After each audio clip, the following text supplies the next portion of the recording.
কিছুদিন চলে যাওয়ার পর আমিনা মনে করলো বাড়তে বসে বসে কি করব, পানির প্রয়োজন। তাই গ্রামের মাথাতে বাবা একটা ইঁদুর আছে, পানি আনার জন্য আমিনা একটা হাতে বালতি নিয়ে চলে গেল। এবার যেন বাবা অর্ধেক রাস্তা গিয়েছে, এলাকার মা বোনেরা পানি আনার জন্য ইঁদুরাই গিয়েছিল, পানির সন্ধান পেল না, তারা খালি বালতি নিয়ে ঘুরে গেল। আমিনার সঙ্গে রাস্তায় দেখা হলো।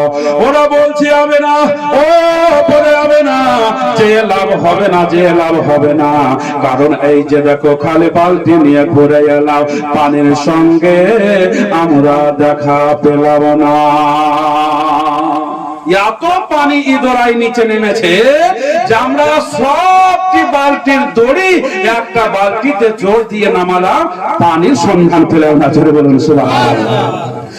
আমিনা মনে করলে এদের সঙ্গে তো আমার দুশ্মনী নাই, আর মিথ্যা কথা বলেই বা লাভ কি, ভুলে যায়। যেমনই যাই বলেছে গাইবি একটা আওয়াজ হলো, ওরে আমিনা রে আমিনা, ওই দিকে না রে আমিনা। ওই মেয়েরা পানিগুলোকে দেখার জন্য গিয়েছিল রে আমিনা, আর পানি তোমাকে দেখার জন্য উঠে গেছে। এবার আমিনা বালতি নিয়ে বাবা চলে গেল ইঁদুরের কাছে। ইঁদুরের কাছে যাওয়ার পরে দেখছে যেন বাবা ইঁদুরাই পানি যেন বাবা পরিপূর্ণ হয়ে গেছে, ইঁদুরা ভর্তি হয়ে গেছে, আপাটুক হয়ে গেছে বাবা। এবার যেন গাইবি একটা আওয়াজ হলো, ওরে আমিনা রে আমিনা, ওই পাড়ার মেয়েদের মতো তুমি যদি ইঁদুরের দেওয়ালে পেট লাগিয়ে তেহিজ মেরে মেরে পানি টানো রে আমিনা, তোমার পেটে চোট লাগবে আর তোমার পেটে ব্যথা হবে। তোমার পেটে যদি ব্যথা হয়, তোমার পেটে আমার হাবিব আছে, আমার হাবিবের কষ্ট হবে। আমার হাবিবের যদি কষ্ট হয়, আমি আল্লাহ সইতে পারবো না। এই জন্য পানি উঠে গেছে। জোরে বলুন সুবহানাল্লাহ। দড়ির প্রয়োজন হলো না, রস্তার প্রয়োজন হলো না, বালতি হাতে করে ডুবিয়ে পানি নিয়ে আমিনা চলে আসলো। আমিনাকে পানি আনতে দেখে পাড়ার মহিলারা আবার বালতি হাতে নিয়ে দড়ি নিয়ে গেল পানি আনতে, ইঁদুরাই গেল বাবা, আবার তারা পানির সন্ধান পেল না। ধরে বলেন সুবহানাল্লাহ। পানি যেখানকার সেখানে চলে গেছে। বেরাদের ইসলাম মুআজ্জাজ সামিনী কিরাম, আমিনার পেটে আমার নবী মুস্তাফা থাকার কারণে আমিনা আশ্চর্য আশ্চর্য আলামত গুলো দেখতে পেত। বেরাদের ইসলাম, আমিনা যখন রাস্তা দিয়ে চলতো গো, আমিনার পায়ের তলাতে যদি একটা পাথর পড়ে যেত, পাথরটা মম হয়ে গলে যেত। আমিনার পায়ের তলাতে একটা যদি কাঁটা পড়ে যেত, কাঁটাটার কাঁটা থাকতো না, কাঁটা যেন গোলাপ ফুল হয়ে ফুটে যেত। এই জন্য বাবা গোলাপ ফুল হয়ে যেত। কাঁটা যদি আমিনা পায়ের তাওলাটা ছিদ্র করে দেয়, আমিনার কষ্ট হবে। আমিনার যদি কষ্ট হয়, আমার নবী মুস্তাফার কষ্ট হবে। আর আমার নবী মুস্তাফার যদি কষ্ট হয়, আমার আল্লাহ সহ্য করতে পারবে না। এই জন্য কাঁটা আর কাঁটা থাকে না, আমার নবী মুস্তাফার বরকতে কাঁটাটা গোলাপ ফুল হয়ে ফুটে যায়। জগতের মুসলমান, এমনি করে বাবা পূর্ণ 9 মাস যখন আমার নবী মুস্তাফা মা আমিনার গর্ভে হলো, 9 মাস যখন পূর্ণ হলো, এবার মা আমিনা আশ্চর্য আশ্চর্য আলামত গুলো বাবা দেখতে পেতেন। এবার দেখেন বাবা আমিনা দেখছেন যেন আসমান থেকে বাবা একটা জামাত নাজিল হলো, ইস্তাখালা জামাতুন নাসা আহসানু মিনহুন্না। তারা এতই সুন্দর এতই সুন্দর, তাদেরকে আমরা কখনোই দেখি না। আমার নবী মুস্তাফা আসার সময় হয়ে গেছে। আল্লাহ রাব্বুল আলামিন জিবরিল আমিনকে বললেন, বলে জিবরিল দেরি করো না, তাড়াতাড়ি করে জান্নাত থেকে সবুজ রঙের পতাকা নিয়ে যাও, সবুজ রঙের ঝান্ডা নিয়ে যাও। 3খানা ঝান্ডা নিয়ে গিয়ে 3 জায়গাতে গেড়ে দাও। জিবরিল বললেন, আল্লাহ গো কোথায় কোথায় গেড়ে দেব? আল্লাহ বলে, জিবরিল শোনো, তুমি একটা পতাকা গেড়ে দেবে বাইতুল মুকাদ্দাসের ছাদে, আর একটা পতাকা গেড়ে দেবে কাবা ঘরের ছাদে, আর একটা পতাকা গেড়ে দেবে মা আমিনার ঘরের ছাদে। নারে তাকবীর, নারে রিসালাত। পতাকা উত্তোলন আমার নবী মুস্তাফা দুনিয়াতে আসার লাগে আল্লাহ খুশি হয়ে জান্নাত থেকে ফেরেশতাদেরকে অর্ডার করেছেন, পতাকা লাগাতে বলেছেন। তাই বলে বাবা দুনিয়াতে বাইতুল মুকাদ্দাসে কাবা ঘরের ছাদে আপনার মা আমিনার ঘরের ছাদে পতাকা লাগিয়ে দিয়েছেন। এই জন্য আমরা নবী মুস্তাফার জন্মদিন আসার আগে আমরা গ্রামের বাড়িতে মসজিদে পতাকা লাগিয়ে দিই। আর এই পতাকা লাগাটা হলো আমার মহান আল্লাহ রাব্বুল আলামিনের সুন্নাহ। আমরা হচ্ছি, আল্লাহ হচ্ছে স্রষ্টা, আমরা হচ্ছি সৃষ্টি।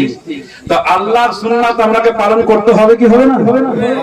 তো এখন যদি এই পতাকা লাগাটাকে দেখে যদি কেউ খারাপ মন্তব্য করে, তাহলে আল্লাহর সুন্নাত পালন করলো না। তা আল্লাহর সুন্নাত যদি পালন না করে, ওর উপরে আল্লাহ রাজি খুশি থাকবে? থাকবে না। তা আল্লাহ যদি ওর উপরে রাজি খুশি না থাকে, ঠিকানা কোথায় হবে? আপনারাই বলেন। জগতের মুসলমান, যখন আপনার ভারত স্বাধীন হয়েছিল, পতাকা উত্তোলন করা হয়েছিল, হয়নি? এখন আপনার 15 আগস্টে নাকি 15 আগস্টে আপনার পতাকা উত্তোলন করা হচ্ছে। জগতের মুসলমান, এখনো আপনার প্রত্যেক বছর 15 আগস্টে আপনার পতাকা উত্তোলন করা হয়। কেন? বলে 15 আগস্টে দেশটা স্বাধীন হয়েছে, এই জন্য পতাকা উত্তোলন করে। কিন্তু সর্বপ্রথমে দেশটাকে স্বাধীন করার পর যে পতাকাটা উত্তোলন করেছিল, তাকে কি একবার জিজ্ঞাসা করে দেখেছে, ওহে নেতা, ওহে মন্ত্রী, বিরাদার ইসলাম, তুমি যে পতাকাটা উত্তোলন করলে, এই পতাকা উত্তোলন করাটা তুমি কোথায় পেলে? দেশ স্বাধীন হলো বটে, কিন্তু পতাকা টানতে হবে, এটা তুমি কোথায় পেলে? এটা কে বলেছে? যখন আপনি ওকে জিজ্ঞাসা করবেন, ওই লোকটা উত্তর দেবে, এই আল্লাহর বান্দা নবীর উম্মতের আসর, এইটাই আমি কোথায় পেয়েছি? এটা কারো বানোয়াটি কথা নয়, এটা কোনো মাওলানা সাহেবের বানোয়াটি কথা নয়, এটা কোনো ব্রাহ্মণ সাধুর বানোয়াটি কথা নয়। এটা আমরা হাদিস কোরআন সার্চ করে দেখলাম যে নবী মুস্তাফার আবির্ভাবের আগে আল্লাহ 3টা পতাকা উত্তোলন করেছে। তাই আমরা হাদিস থেকে যাচাই করে দেখলাম, আল্লাহ যদি নবীর আবির্ভাবের আগে পতাকা উত্তোলন করে, তাহলে আমরা এত কষ্ট করে দেশ স্বাধীন করলাম, আমরা কেন পতাকা উত্তোলন করব না? কথা বুঝতে পেরেছেন? এই জন্য তারা পতাকা উত্তোলন করে। যাই হোক বাবা, ওইখানে থাক, পতাকার কথা বলতে গেলে অনেক সময় লাগবে, আগে বাড়বো। এবার দেখুন বাবা, আমার নবী মুস্তাফা দুনিয়ায় চলে আসবে বাবা, সময় হয়ে গেছে। তাই আমার মা বোনদের বাবা, যখন বাচ্চা হয় হাসপাতালে নিয়ে যাওয়া হয়, আপনার সদর হাসপাতাল হোক বা নার্সিংহোম হাসপাতাল হোক, আয়া হিসাবে, খাদিমা হিসাবে খিদমত করার জন্য ওইখানে লোক লাগে। তাই মা আমেনার পেট থেকে আমার নবী মুস্তাফা দুনিয়াতে আসবে। তাই আমেনার কাছে বাবা দেখভাল করার জন্য কেউ নাই। তাই আল্লাহ রাব্বুল আলামিন জান্নাত থেকে 3-4টা নারী পাঠালো, 4টা নারীকে জান্নাত থেকে ডেকে নিল। 4জন নারী জান্নাত থেকে আল্লাহর কাছে চলে আসলো। বলে আল্লাহ ডাকলে, বলে হ্যাঁ। বলে কিসের জন্য ডেকেছো আল্লাহ? বলে তোমরা চলে যাও, দুনিয়াতে চলে যাও, আমার হাবিব দুনিয়াতে আসবে, আমিনার গর্ভে থেকে দুনিয়াতে আসবে। তাই তোমরা আয়া হিসাবে, খাদিমা হিসাবে তার খিদমত করার জন্য চলে যাও। আয়া হিসাবে খিদমত করার জন্য তোমরা চলে যাও। 4জন জান্নাতি নারী চলে আসছে। আল্লাহ বলছে, শুন। বলে কি হলো আল্লাহ? তুমি তো যেতে বললে, তাই আমরা চলে যাচ্ছি। বলছে চলে তো যাই, তো আমার নবীর মা আমেনা যখন জিজ্ঞাসা করবে, তোরা কোথায় থেকে এলি, তোরা কে বা পাঠালো, তোদের পরিচয়টা কি, তখন তোরা কি বলবি? একটু আমাকে বলে শোনা তো। তখন মেয়েরা বলছে, আল্লাহ আমরা যা আছি তাই বলবো। বল না, আমি তো জানি তোরা যা আছি তাই বলবে। কি বলবে একটু বলে শোনা। তো বলছে, চেদেলে না রে আমেনা পাক বিবি, চেদেলে না রে আমাকে, আদম সাফিউল্লাহ বিবি আমি, হাওয়া নামটি জগতে। একজনের পরিচয় দেওয়া হলো, আরেকজন বলছে, ও তো নিজের স্বামীর পরিচয় দিল। তোকে যখন আল্লাহ তোকে যখন আমেনা জিজ্ঞাসা করবে, তখন তুই কি বলবি? বলে আল্লাহ আমি যাচ্ছি তাই বলবো। বলে বল। বলে চিনলে না রে আমেনা পাক বিবি, চিনলি না গো আমাকে, ঈসা রুহুল্লাহ মাতা আমি, মারিয়াম নামটি কোরআনে। দুইজনের পরিচয় দেওয়া হয়ে গেল। আর একজনকে বলছে তোর পরিচয়টা তুই দে। ও আবার বলতে আরম্ভ করলো, বলে চিনলে না রে আমেনা পাক বিবি, চিনলি না রে আমাকে, ইসমাইল নবীর মাতা আমি, ইসমাইল নবীর আম্মা আমি, হাজেরা নামটি জগতে।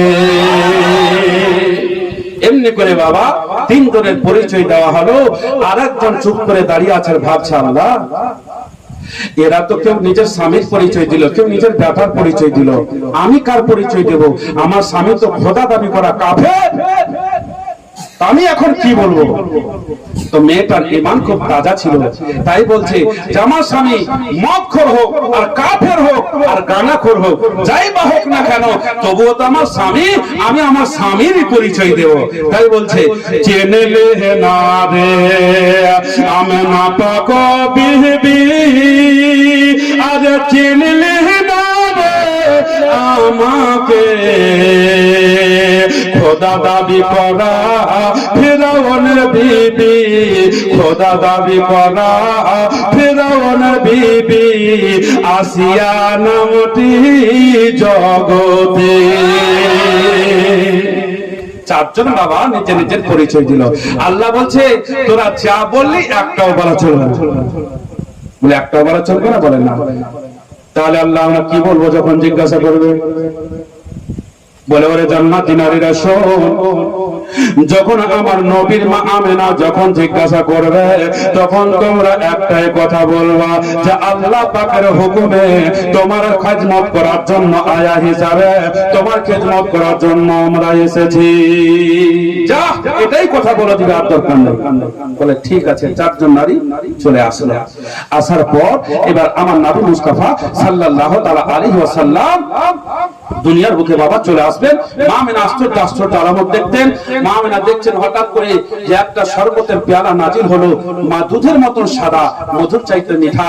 মা আমেনা সেটাকে শরবত মনে করে খেয়ে নিলেন। মা আমেনা দেখছেন আসমানের তারা, আসমানের সূর্য সব যেন নেমে চলে আসছে। ধরে বলুন সুবহানাল্লাহ। বিরাদর ইসলাম, এবার আমার নবী মুস্তাফা এই কি বলে আপনার রাবিউল আউয়াল মাসের 12 তারিখে সোমবারের দিন শুভ সাদিকের সময় আমার নবী মুস্তাফা দুনিয়াতে আসবে। তো রাত আর দিনে বাবা ঝগড়া লাগিয়ে দিয়েছে।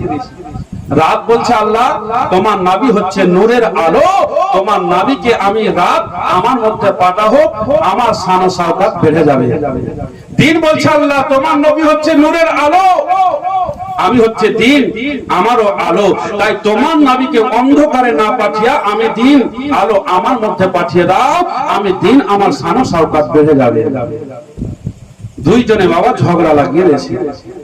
তো বিরাদর ইসলাম, তো রাত যখন বলছে আল্লাহ তোমার নবীকে আমি রাত আমার মধ্যে পাঠাও, তো দিন বলছে যারা রাত তুই তো হলি কালি, তোর মধ্যে নবী নূরের কি করে আসতে পারে? এটা কখনোই হতে পারে না। তখন দিন বলছে, রাত বলছে যে আমি হচ্ছি রাত কালো, আর কালোর কত দাম তুই কি জানিস? দেখলে চোখের ঢালার মধ্যে চতুর্সাইডটা হলো ধলো, তার মধ্যে নাই কোনো আলো, আর চোখের ঢালার মধ্যে যেটা আছে কালো সেটাই দিচ্ছে টর্চ লাইটের মতো আলো। ধরে বলুন সুবহানাল্লাহ। আমরা মনিটা কালো কিনা, আর ঢালাটা চতুর্সাইড ধলো, আমরা ঢালাটা সাদাটা দিয়ে দেখতে পাই না, যেটা কালো মনি সেটা দিয়ে কিন্তু আমরা দেখতে পাই। তো বলছে যে শুধু তা নয়, কোরআন শরীফের পাতা যদি কি কোরআন শরীফের অক্ষরগুলো লেখা আছে কালো কালি দিয়ে, যদি আমি কালো কালি দিয়ে যদি লেখা না থাকতো কোরআন শরীফের অক্ষরগুলো, তাহলে সাদা খাতাকে কেউ চুম্বন দিত না। আমি কালি, আমি কালো কালি, আমাকে দিয়ে কোরআন শরীফের অক্ষর যখন লেখা হলো, তখন সাদা খাতার মান সম্মান বেড়ে গেল, মানুষ তাকে চুম্বন দিল। ধরে বলেন সুবহানাল্লাহ। অনেকখানি এখানে আছে, বেরাদের ইসলাম কত পারবো না, আগে এই বলে শেষ করলাম। এবার বাবা আল্লাহ বলছে, ওরে দিন রাত তোরা ঝগড়া করিস না, আমি হচ্ছে আহকামুল হাকিমিন, আমি কারো দিলে দুঃখ দেব না। দিন রাত বলছে আল্লাহ তোমার নবী আসবে একটার, আমরা চাইছি দুটা, এটা কি করে হয়? আল্লাহ বলছে আমি আহকামুল হাকিমিন, আমি কারো দিলে দুঃখ দেব না। তখন আল্লাহ বলছে, ওরে দিন রাত শোন, রাতটা শেষ হবে আর দিনটা শুরু হবে। শুভ সাদিকের সময় আমার নবীকে দুনিয়ায় পাঠিয়ে দেব। এই জন্য বাবা শুভ সাদিকের এত বরকত রয়েছে। বাবা ফজরের নামাজ পড়ার পরে শুভ সাদিকের সময় রাস্তাতে যখন আপনি ঘোরাফেরা করবেন, বাগানে মাঠের মধ্যে ঘোরাফেরা করবেন, ওই সময়তে বাবা একটাই এমন বাতাস আছে, কিতাবের মধ্যে বলেছে ওটা বাতাস কিন্তু যেমন তেমন বাতাস নয়। ওই বাতাসটা সবাই পাবে না, পাবে না। ওই বাতাসটা ওই পাবে যাকে আল্লাহ পছন্দ করবে। ওই বাতাসটা বাবা যেমন তেমন বাতাস নয়, ওটা বাতাস হলো মদিনার খুশবুর বাতাস। দেখতে লাগছে বলে আমরা মহামতালি তোলাচার মদিনা কদ্দরা ওঠেকার বাতাস এটা আসবে?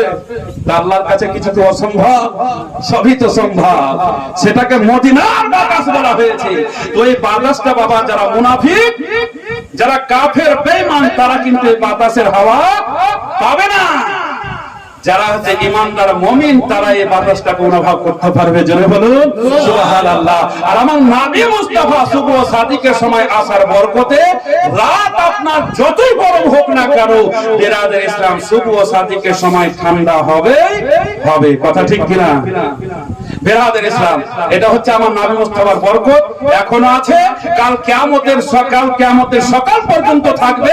যে শুভ সাদিকের সময় একটু ঠান্ডা অনুভব মানুষ করবে, শান্তি পাবে। বিরাদের ইসলাম মুআজ্জাজ সাহাবী ইকরাম, তা আমার নবী মুস্তাফা দুনিয়াতে যেই টাইমে আসছে, সেই টাইমটা যদি আল্লাহ তো বরকত দেয়, যে দুনিয়াতেই যদি ওই টাইমটা ঠান্ডা ঠান্ডা অনুভব হয়, বিরাদের ইসলাম মুআজ্জাজ সাহাবী ইকরাম, তাহলে নবী মুস্তাফার দিওয়ানা হয়ে যদি ইন্তিকাল হয়, তাহলে জান্নাতে এর চাইতে কত ঠান্ডা পাওয়া যায়? হ্যাঁ, কত পাওয়া যাবে? তাই বিরাদের ইসলাম মুআজ্জাজ সাহাবী ইকরাম, আল্লাহ পাক আমাদের সকলকে যেন নবী পাকের দিওয়ানা বানায়। সকলে বলুন আল্লাহুম্মা আমিন। তো আমার নবী মুস্তাফা আমিনার উদর থেকে বাবা দুনিয়াতে চলে এলেন। তো আমার আপনার ছেলে যখন দুনিয়াতে আসে, মায়ের উদর থেকে, মায়ের গর্ভে থেকে যখন দুনিয়াতে আসে, তো প্যা পু করে একটা কান্না করে। হ্যাঁ, কিন্তু আমার নবী মুস্তাফা যখন মা আমিনার উদর থেকে দুনিয়াতে এলেন, তো প্যা পু করে কান্না করেননি। আমার নবী মুস্তাফা মায়ের পেট থেকে দুনিয়াতে এসে সাজদায় পড়ে রব্বে হাবলি উম্মতি বলে কাঁদলেন। ধরে বলুন সুবহানাল্লাহ। বিরাদের ইসলাম মুআজ্জাজ সাহাবী ইকরাম, আমার আপনার ছেলে বা মেয়ে যখন দুনিয়াতে আসে মায়ের পেট থেকে, উলঙ্গ অবস্থায় আসে, তার পরনে কোনো কাপড় থাকে না।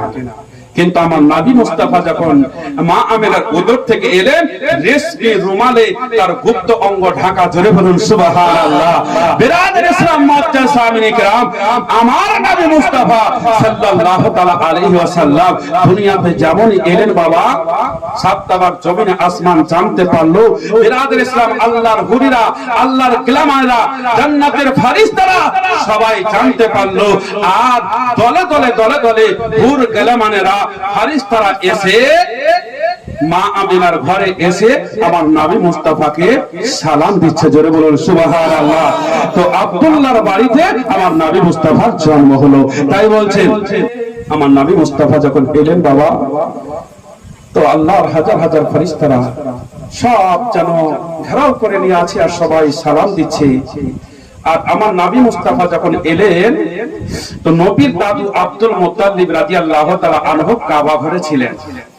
আমার নবী মুস্তাফা যখন এলেন, তো কাবা ঘরটা আস্তে আস্তে আস্তে আস্তে আস্তে মা আমেনার ঘরের দিকে ঝুঁকে যাচ্ছে। আর কাবা ঘরের ভিতরে যত মূর্তি ছিল সব মূর্তিগুলো থরথর করে আছাড় খেয়ে, মুখের ভরে আছাড় খেয়ে সব পড়ে গেল।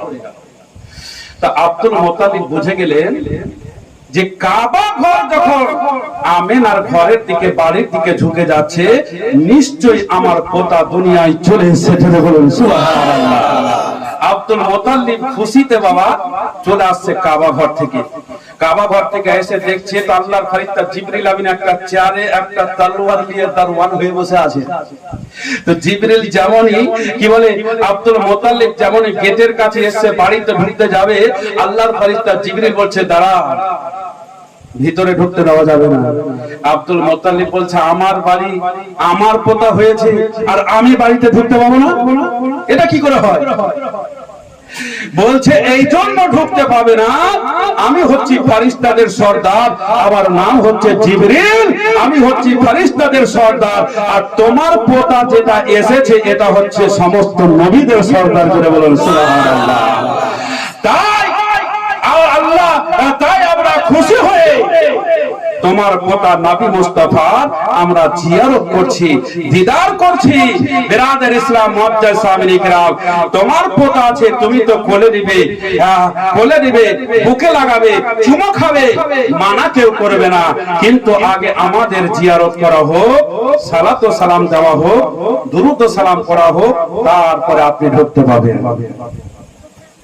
আব্দুল মুত্তালিব দাঁড়িয়ে থাকলেন, আল্লাহর ফেরেশতাদের বাবা জিয়ারত করা হলো, তারপরে আব্দুল মুত্তালিব বাড়ির ভিতরে পরিবেশ করলেন। পরিবেশ যেমন করা হলো, তো মা আমেনা আমার নবী মুস্তাফাকে হাতে নিয়ে, পাথর কোলে করে নিয়ে আব্দুল মুত্তালিবের হাতে তুলে দিচ্ছে, কোলে তুলে দিচ্ছে। এই যে আব্বা হুজুর, আপনার পোতা হয়েছে, আপনি নেন আর আদর করে আপনার পোতার নাম রাখেন। কারণ আজকে যদি এই ছেলের বাবা বেঁচে থাকতো, কত আদর করে আমার ছেলের নামটা রাখতো, কিন্তু আজকে তো তার বাবা বেঁচে নাই। নবী আমার এসেছে দুনিয়াতে, সাত তাবাক জামিন ও আসমান খুশি, কিন্তু আমিনার চোখ দিয়ে ঝরঝর করে পানি। যখন আমার নবী মুস্তাফা এলেন, তো মরা স্বামীর কথা মনে পড়ে গেল। জোরে বলুন সুবহানাল্লাহ। আব্দুল মুত্তালিব বললেন আমিনা, তোর বেটার নাম রাখার আমি কে? নাম তো আগে থেকে রাখা আছে, আসমানে যখন ছিল তখন তার নাম ছিল আহমদ, এখন জমিনে চলে এসেছে, তার নাম হলো মুহাম্মদ সাল্লাল্লাহু তাআলা আলাইহি ওয়াসাল্লাম। জোরে বলা যাবে না সুবহানাল্লাহ? বিরাদার ইসলাম, আমার নবী মুস্তাফা এলে, বিরাদার ইসলাম মুআজ্জাজ সাহাবী ইকরাম, তো আমার নবী মুস্তাফা দুনিয়াতে আসার কত বরকত। তো আমার নবী মুস্তাফা যে দুনিয়াতে এলেন, তো সবাই রাজি, খুশি না বেজার? সবাই খুশি।